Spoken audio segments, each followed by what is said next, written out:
હાલના આધુનિક યુગમાં તમામ મહિલાઓ આત્મનિર્ભર બની પોતાના પરિવારને આર્થિક રીતે મદદરૂપ થઈ રહી છે. ત્યારે સુરતમાં મહિલાઓને આત્મનિર્ભર બનાવવાના હેતુથી પ્રારંભ દ્વારા એક પહેલ શરૂ કરવામાં આવી હતી. મહિલાઓને વિવિધ કોર્સની તાલીમ આપી આત્મનિર્ભર બનાવવા પ્રારંભની શરૂઆત કરવામાં આવી હતી. સુરતના મહિલા કોર્પોરેટર રેશમાબેન લાપશીવાલા દ્વારા અન્ય મહિલા અગ્રણીઓના સહયોગથી પ્રારંભ વ્યવસાયલક્ષી કોર્સનું તાલીમ કેન્દ્ર શરૂ કરવામાં આવ્યું હતું. જેમાં હાલ સુધીમાં ઘણી મહિલાઓએ વિવિધ વ્યવસાયલક્ષી કોર્સની તાલીમ લઈ પોતાના વ્યાપાર શરૂ કરી આજે પોતાના પરિવારને આર્થિક રીતે મદદરૂપ થઈ રહી છે. પ્રારંભ તાલીમ કેન્દ્રમાં મહિલાઓને nail art, mehndi art, zardozi work, fashion designing જેવા વિવિધ પ્રકારના કોર્સની તાલીમ આપવામાં આવે છે અને તાલીમ લીધા બાદ સર્ટિફિકેટ પણ તેઓને આપવામાં આવે છે. ત્યારે સુરતના રુસ્તમપુરા વિસ્તારમાં આવેલ ખંભાતીની વાડીમાં સર્ટિફિકેટ વિતરણ કાર્યક્રમ રાખવામાં આવ્યો હતો. પ્રારંભ થકી વિવિધ કોર્સની તાલીમ લેનાર 7 જેટલી મહિલાઓને સર્ટિફિકેટ વિતરણ કરવામાં આવ્યા. સર્ટિફિકેટ વિતરણ સાથે મહિલાઓ દ્વારા તૈયાર કરવામાં આવેલ વિવિધ આર્ટનું એક્ઝિબિશન પણ રાખવામાં આવ્યું હતું.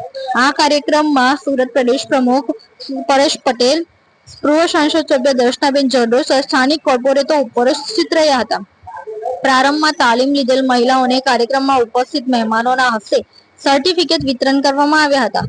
પ્રારંભ દ્વારા આજે ઘણી મહિલાઓ વિવિધ પ્રકારની તાલીમ લઈ પોતાનો બિઝનેસ કરી પોતાના પરિવારને આર્થિક રીતે મદદરૂપ થઈ રહી છે. આપનું નામ અને આજે શું કાર્યક્રમ? Reshmaben Lapsiwala, corporator, ward number 13. પ્રારંભ એક પહેલ મહિલાઓને આત્મનિર્ભર બનાવવાની. એક વિચાર આવ્યો કે મહિલાઓ આત્મનિર્ભર કઈ રીતે બની શકે.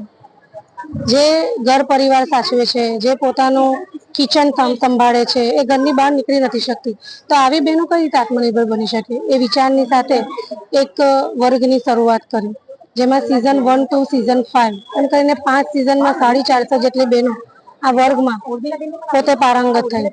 જેમાં fabric paint, glass paint, handmade jewellery, handwork, ક્રોશિયો, nail art, mehndi, handmade jewellery, fabric paint, આમ અનેક પ્રકારના જે વર્ગો છે એની તાલીમ આપવાનું શરૂ થયું.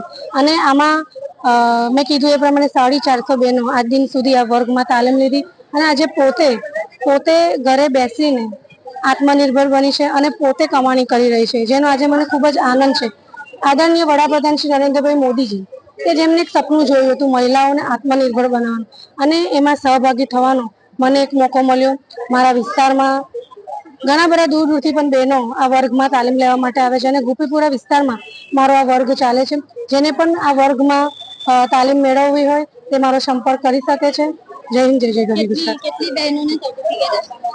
આજે જે કાર્યક્રમ રાખવામાં આવ્યો છે સમર સિઝન 4 and 5 નો રાખવામાં આવ્યો હતો, જેમાં 60 જેટલી બહેનોને આજે સર્ટિફિકેટ વિતરણ કરવામાં આવ્યું છે. સુરત મહાનગરના કોર્પોરેટર શ્રીમતી રેશમાબેન લાપસીવાળા દ્વારા એમના પોતાના મત વિસ્તારની અંદરની બહેનો દીકરીઓ માટે વિવિધ તાલીમ વર્ગનું આયોજન થયું હતું. પ્રારંભ કરીને સંસ્થા દ્વારા એ છેલ્લા 3 વર્ષથી આવી વિવિધ તાલીમો કરે છે. 60ના બેચની અંદર